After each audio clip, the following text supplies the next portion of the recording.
Hello everyone.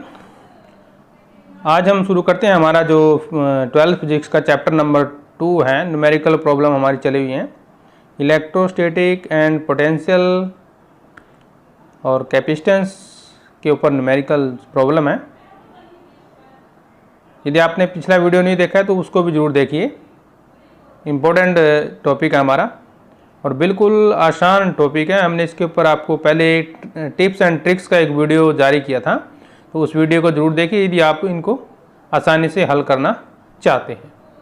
तो चलिए हम शुरू करते हैं। हमारा आज का जो टॉपिक है numerical problem, electrostatic potential and capacitance.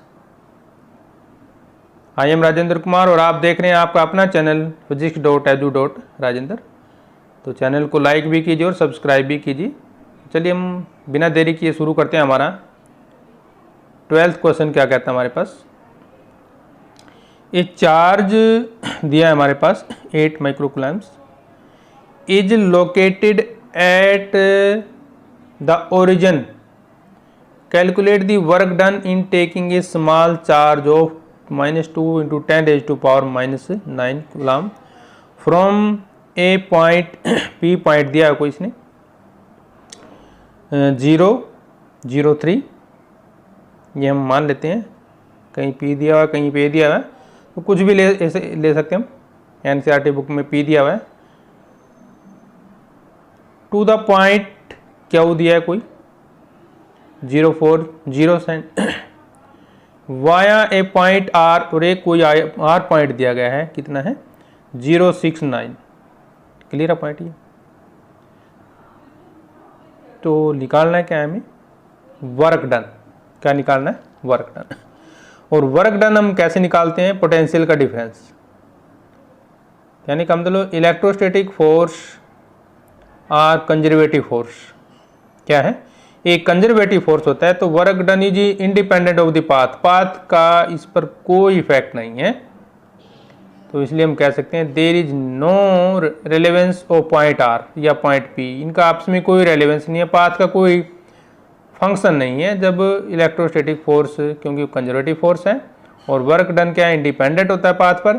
तो हमारे पास जो पॉइंट दिए गए हैं, रेलेवेंस वो आर जो दिया है, उसकी कोई इतनी इम्पोर्टेंस नहीं है। तो वर्क जब हम निकालेंगे पी और क्यू के बीच में, पॉइंट पी और क्यू के बीच में, देखिए इस पॉइंट और इस पॉइंट के बीच में वर्क जब हम निकालेंगे तो वर्क हमारे पास क्या होता है, क्यू वी होता है। क्या होता है, क्यू वी। आपने पढ़ा होगा ना, क्यू वी। लेकिन यहाँ पे पॉइंट 2 दिए गए हैं हमारे पास, तो we Q minus V P कर देंगे हम। क्या करेंगे, तो वर्क का हमारे पास फार्मूला क्या बनेगा, वर्क इज इक्वल टू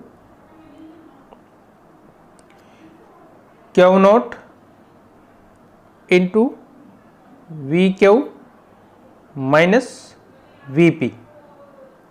ये वर्क निकालने का हमारे पास फार्मूला है, ठीक है ना। ये वर्क निकालने का हमारे पास फार्मूला है। अब और पोटेंशियल हम कैसे निकालते हैं, वही हमारे पास सेम फार्मूला है। 1/4πε Q1 Q2 divide by are, वही होता है ना। ये फार्मूला हमारे पास क्या बनेगा, 1/4πε Q by R, Q by R. ये भी सेम यही बनेगा हमारे पास फार्मूला। और फिर हम क्या करेंगे, इसमें वैल्यू पुट कर देंगे, तो इस तरह से हमारा क्वेश्चन सॉल्यूशन में आ जाएगा। मतलब बिल्कुल आसान है। देखिए चलिए करते हैं हम बिना देरी की। तो ये दिए गए हमारे पास फिगर, आर पॉइंट दिया गया है, क्यू दिया गया, सारे पॉइंट आप देख लीजिए।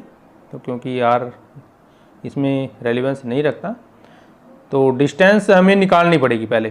क्या निकालनी पड़ेगी, डिस्टेंस का हमें पता होना चाहिए। डिस्टेंस क्या लेकर चलेंगे हम इसमें, तो क्योंकि हमें आर क्यू और आर पी निकालना है, आर क्यू और आर पी डिस्टेंस हमें चाहिए। तो इसमें देखिए हम अगर ध्यान से फिगर देखें, आर जो हमारे पास ये क्यू है, आर क्यू, तो ये कितने पर जाएगी, देखिए ये देखिए ये पॉइंट है हमारे पास, ये 4 दिया हुआ है, बाकी तो 0, 0 है ना। तो आर क्यू कितना हो गया हमारे पास 4। और जब हम आर पी के पास जाएंगे तो डिस्टेंस कितनी होगी, देखना 3 3 डिस्टेंस कितनी है, 3। क्लियर है पॉइंट ये। तो ये दो डिस्टेंस लेकर हम चलेंगे। चलिए शुरू करते हैं क्वेश्चन। चार्ज क्या था,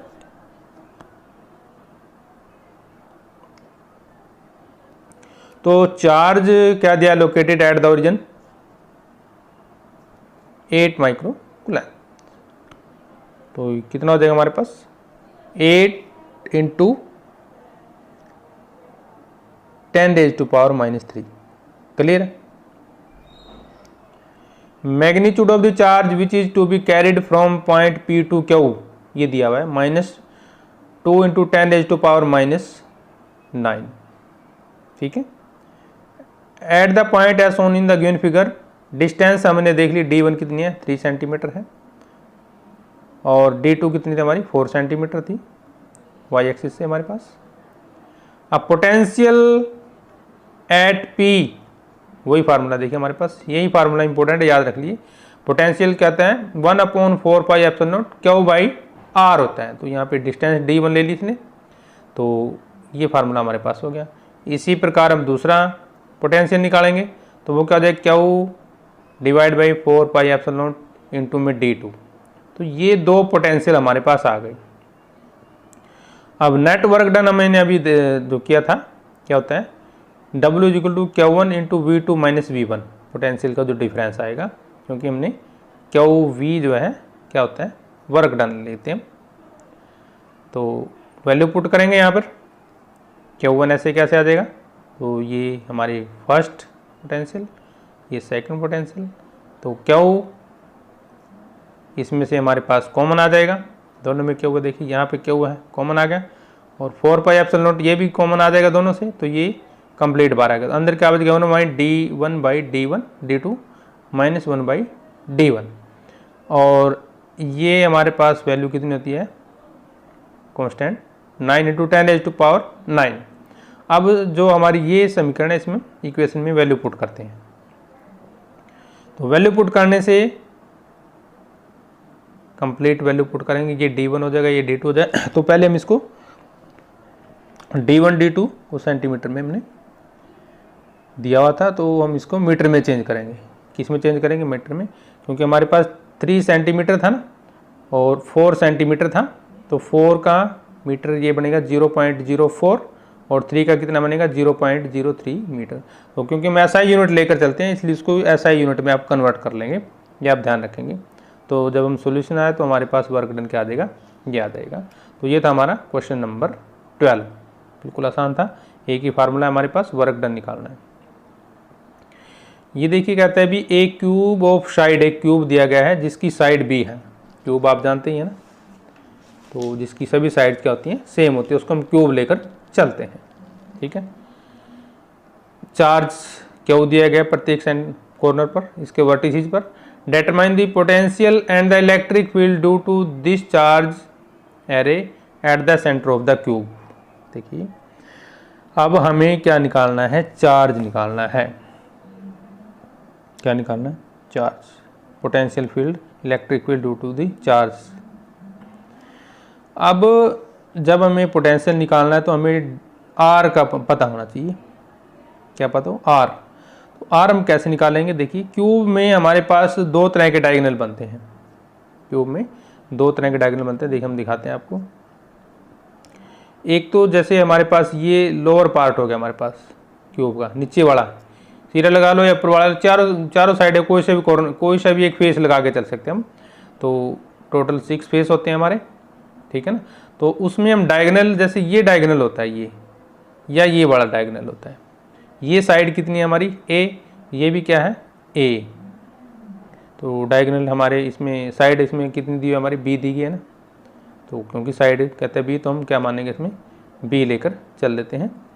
ये B दी है साइड, तो ये भी क्या हो जाएगी B, ये भी क्या हो जाएगी B, ये भी क्या हो जाएगी B, क्योंकि ये क्या है क्यूबॉइड है।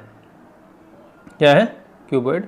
और उसके लिए हमारे पास एक डायरेक्ट फार्मूला है, क्या है डायगोनल निकालने का, √3a होता है, √3a होता है। क्या होता है √3a।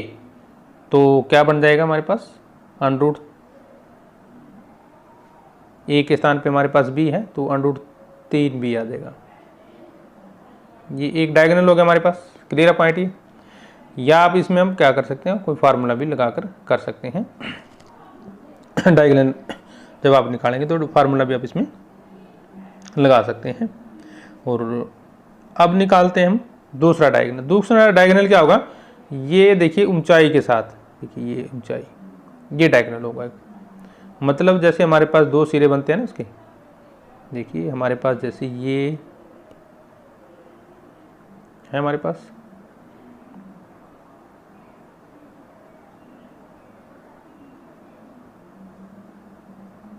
तो जो ये सिरा है और ये सिरा, इसको यदि हम मिलाते हैं तो एक डायगोनल ये बनेगा, ठीक है ना, एक डायगोनल हमारे पास ये बनता है।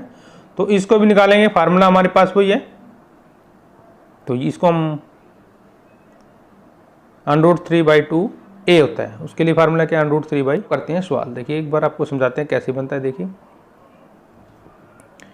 साइड ऑफ द क्यूब कितनी है b, चार्ज कितना है वर्टेक्स पर q। फिगर हमारे पास सामने है, d एक डायगोनल d लेते हैं हम, तो डायगोनल d लेंगे तो वही देखा हमने बताया था ना। तो फार्मूला हमारे पास क्या होता है, √3b हमने लिया था। तो अब वो करते हैं next point, length of the diagonal of the cube,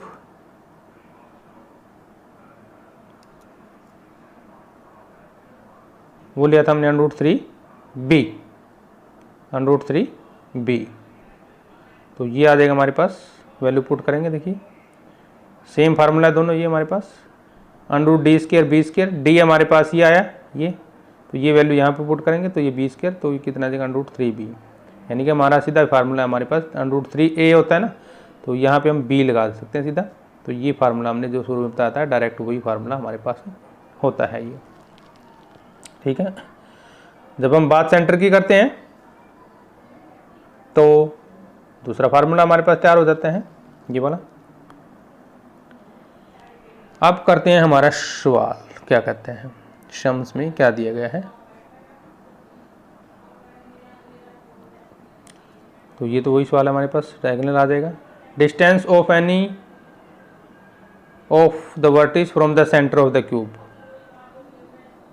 half हो जाएगी इसका, आधा। अब निकालते हैं पोटेंशियल। पोटेंशियल का फार्मूला हमारे पास वही है 1/4 पाई एप्सिलॉन नॉट q/r, यही लगेगा बार बार, 8 × 1/4 एप्सिलॉन नॉट q/r जो हमने अपने निकाला है। तो ये आ जाएगा हमारे पास पोटेंशियल, ठीक है। Electric field at the centre due to a charge at any corner of cube is just equal and opposite to the that of the another charge at the diagonally opposite corner, ठीक है ना point. अब question number 14 देखिए क्या कहते हैं। 2 tiny sphere carrying a charge of 1.5 microcoulombs and 2.5 microcoulomb are located 30 centimetre apart. तो ये डिस्टेंस दी गई है दोनों के बीच की। तो निकालना क्या है, at the mid point of the line joining of 2 charge, क्या निकालना है, पोटेंशियल एंड इलेक्ट्रिक फील्ड। देखिए फार्मूला वही है हमारे पास, बार बार वही फार्मूला आ रहा है, यानी कि आप जो है पिछले वीडियो ध्यान से देखिए तो आपको ज़्यादा प्रॉब्लम नहीं आएगी। निकालते हैं, चलिए। चार्ज मान ए भी मान लेते हैं हमारे पास, डिस्टेंस बीच की क्या दी गई है। देखिए पहला चार्ज हमारे पास ये और दूसरा charge 2.5, distance between 30 centimetre, metre में चेंज कर लिया। तो मान लो V1 पोटेंशियल है और E1 इलेक्ट्रिक पोटेंशियल है हमारे पास दोनों के लिए। इलेक्ट्रिक फील्ड और इलेक्ट्रिक पोटेंशियल दिया गया हमारे पास। V1 पहला पोटेंशियल हो जाएगा हमारे पास, इलेक्ट्रिक पोटेंशियल जिसको बोलते हैं, और E1 क्या हो जाएगा, इलेक्ट्रिक फील्ड हमारे पास जब हम फर्स्ट टर्म की बात करेंगे। तो potential due to charge at A plus potential due to charge at B total हो जाएगा। तो q/, वही फार्मूला है हमारे पास, क्योंकि डिस्टेंस इसमें हाफ लेके चलेंगे ना तो ये हाफ डिस्टेंस हो जाएगी। तो आंसर हमारे पास ये आ गया। फार्मूला वही है, देखिए ध्यान से, 1/4 pi epsilon not q/, D, वही फार्मूला है। अब यहाँ पे डी/2 हो गया, तो ये कॉमन आ गया इसके बाद हमारे पास। तो कॉमन आने के बाद क्या बचेगा हमारे पास, Q1 + Q2। इसके बाद हमने इसके अंदर वैल्यू पुट करनी है, जो हमारे पास वैल्यू दी गई है, तो सारी वैल्यू जो है इसके अंदर हम पुट करके चलेंगे। तो ये वैल्यू हमारे पास पुट हो गई, तो ये आ गया हमारे पास 2.4 × 10⁵ वोल्ट। अब electric field due to charge Q2 minus electric field due to Q1, same point हम लेकर चलेंगे। इलेक्ट्रिक फील्ड निकालते हैं, तो इलेक्ट्रिक फील्ड में हम स्केयर लेके चलते हैं वहाँ, और पोटेंशियल में स्केयर नहीं होता है। दोनों के फार्मूले में यही डिफरेंस है।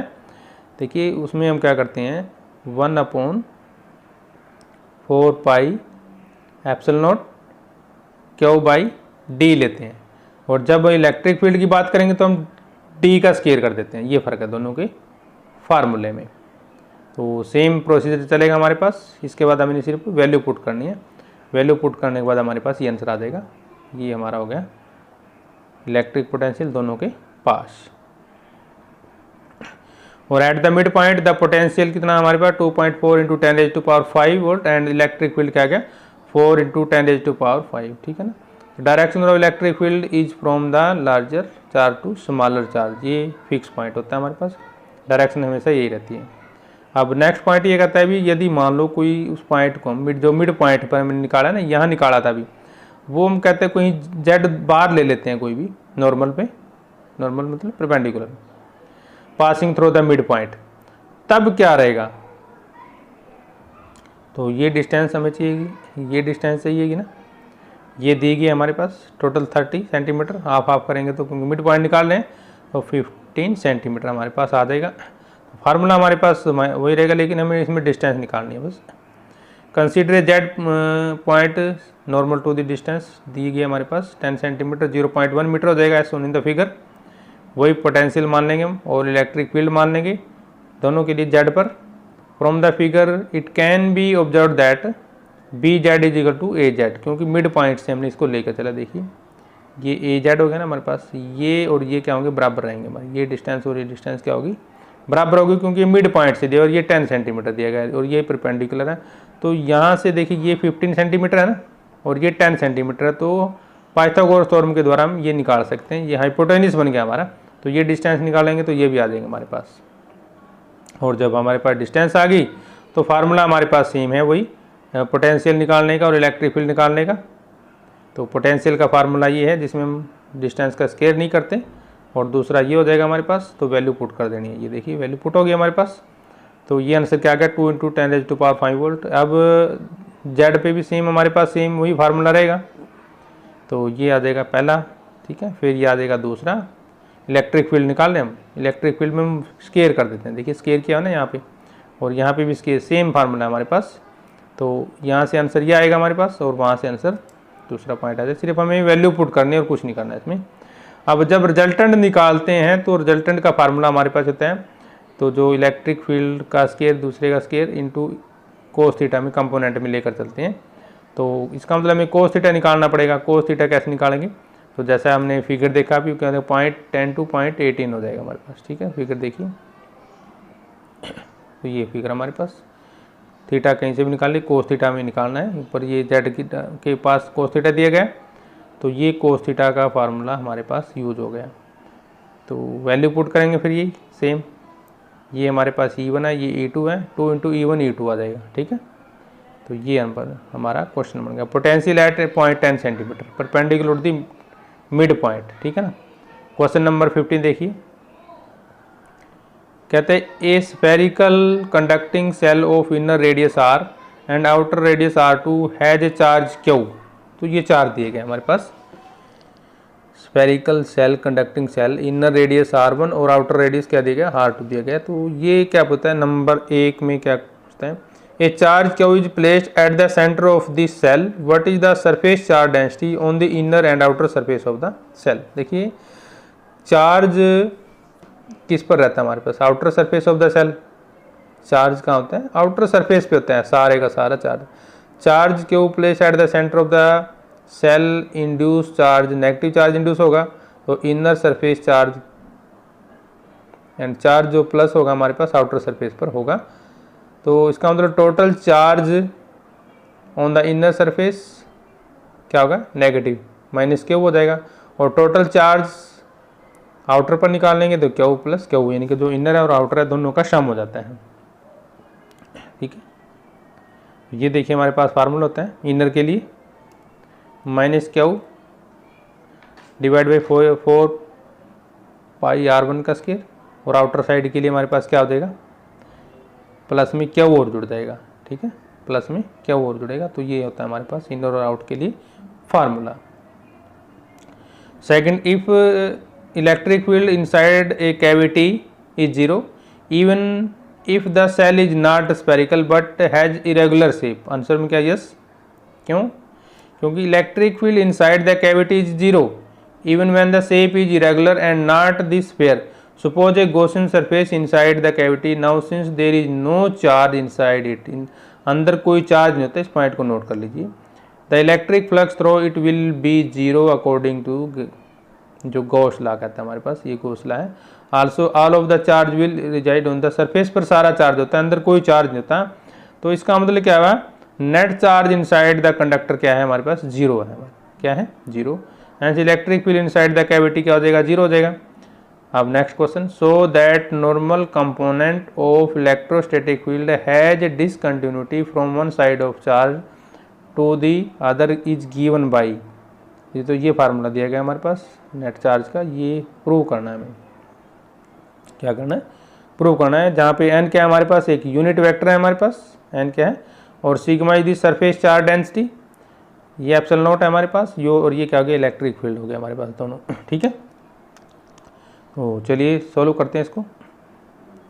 ये हमें प्रूव करना है। तो प्रूव करने के लिए मान लेते हैं हमारे पास electric field on one side of body क्या आ गया, E1 ले लिया। Electric field on other side of the body क्या ले लिया, E2। If the infinite plane charge body has a uniform thickness then electric field due to one surface of the charge body. तो electric field का formula हमारे पास क्या है, जो इसने दिया है अभी, तो ये देखिए ये फार्मूला होता है हमारे पास इलेक्ट्रिक फील्ड लेफ्ट साइड का जब हम लेंगे तो minus sigma upon 2 epsilon naught unit vector, और राइट साइड में क्या लेंगे, वो पॉजिटिव हो जाएगा, एक साइड नेगेटिव, क्योंकि चार्ज हमारे दो ही चार्ज है, पॉजिटिव और negative. Discontinuity in the normal component from side to other side क्या रहेगी, दोनों का हम सम लेंगे, दोनों का सम लेंगे, वेक्टर सम बोलते हैं जिसको, यानी कि क्या होगा, E2 माइनस E1 हो जाएगा। तो वैल्यू पुट करेंगे, वैल्यू पुट करने से हमारे पास ये आ गया, दोनों का सम कर दिया। तो यूनिट वेक्टर एन दिया साथ में sigma upon epsilon naught unit vector n into n, तो क्या आ गया, सिग्मा अपॉन एप्सिलॉन नॉट आ जाएगा। और inside the close conductor electric field क्या है, 0 होता है ना, तो इसका मतलब ये हमारे पास वैल्यू आ जाएगी। क्वेश्चन बी हमारे पास क्या है, to show that the tangential component of electrostatic field is a continuous from one side of the charge surface to other, we use fact that work done by the electrostatic field on a close loop is 0। ठीक है, तो B question के लिए हमारे पास answer ये रहेगा, electric field क्या रहेगा, उसके लिए 0 रहेगा। ठीक है, चलते हैं हम नेक्स्ट क्वेश्चन के लिए। A long charged cylinder of linear charge density K surrounded by a hollow coaxial conducting cylinder. What is the electric field in the space between two? देखिए बार बार वही फार्मूला लगना है इलेक्ट्रिक फील्ड निकालने का।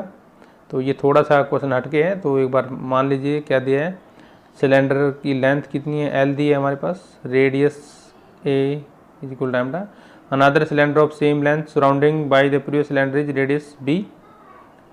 Late the electric field reduce in the space between the cylinder क्या है, E दे दिया हमारे पास। ठीक है, अकॉर्डिंग टू गॉस थ्योरम हमने पढ़ी है ना, electric flux through the cylinder Gaussian surface का फार्मूला हमारे पास ये है, इलेक्ट्रिक फ्लक्स निकालना 2 पाई r इंटू एल, और r distance of the point from the common axis of the two cylinder, total charge कितना है Q, according to Gauss theorem ये किसके बराबर होता है, इसके बराबर होता है 1/4 pi epsilon naught to the total charge, इसके बराबर होता है। ठीक है ना, लेकिन चार्ज हमारे पास क्या होता है, लेमडा L, और एप्सिलॉन नॉट क्या है हमारे पास, permittivity of the free space.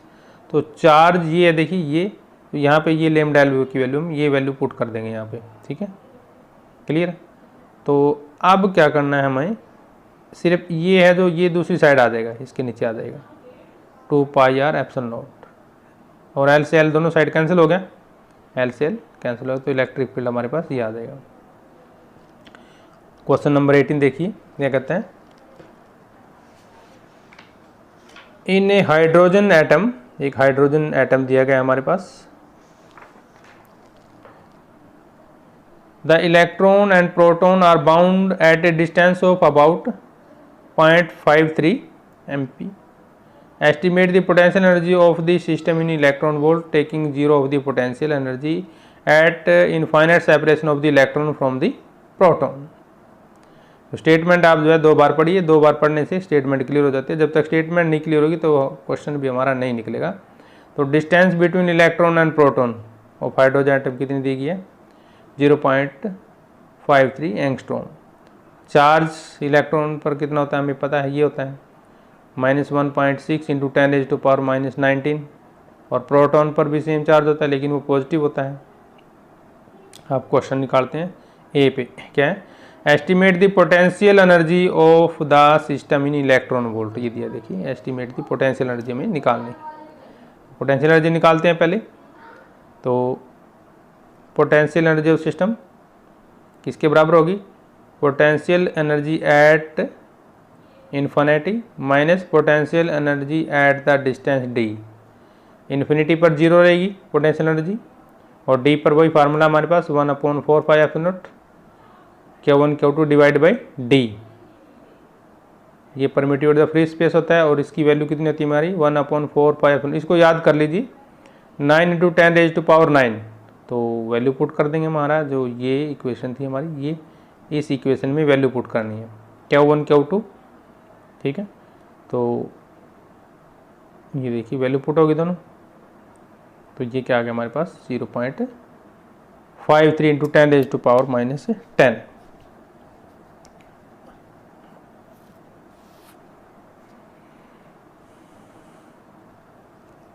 ये स्केयर में आ गया क्योंकि ये Q1 Q2 चार दोनों पे सेम है, लेकिन सिर्फ साइन का फर्क है।